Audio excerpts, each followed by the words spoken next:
हाँ, वाणी है। सतगुरु कहते हैं,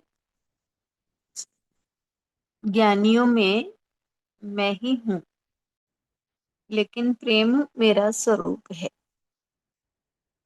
यानी जिनके भीतर भी ज्ञान आया है,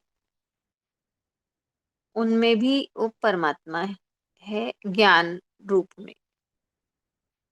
क्योंकि ज्ञान रूप परमात्मा ही होते हैं। जो शुद्ध ज्ञान है वो परमात्मा का ही है। तो उस और परमात्मा ही देते हैं।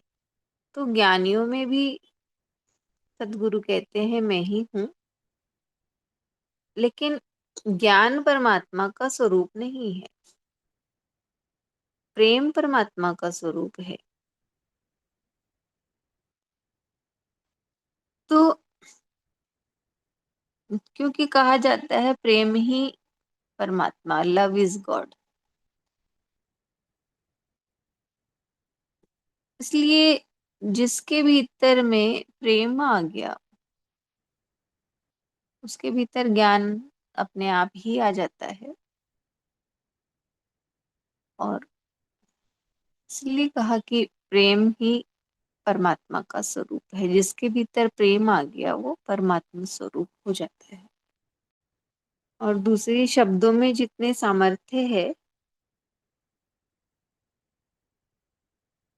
उतनी किसी भी भौतिक वस्तु में नहीं। तो किसी को भी हम कोई चीज देते हैं, तो उस चीज में, उस वस्तु में इतनी शक्ति नहीं जितनी हमारे शब्दों में है। क्योंकि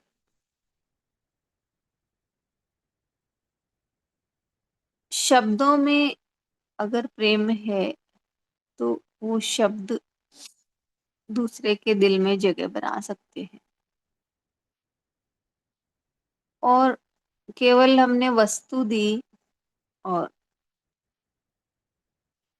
शब्दों में प्रेम नहीं, तो वो भौतिक वस्तु भी दी हुई भी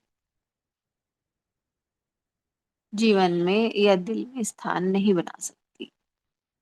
इसलिए प्रेम से बोले गए दो शब्द भौतिक वस्तुओं से ज्यादा कीमती है, सामर्थ्यवान है।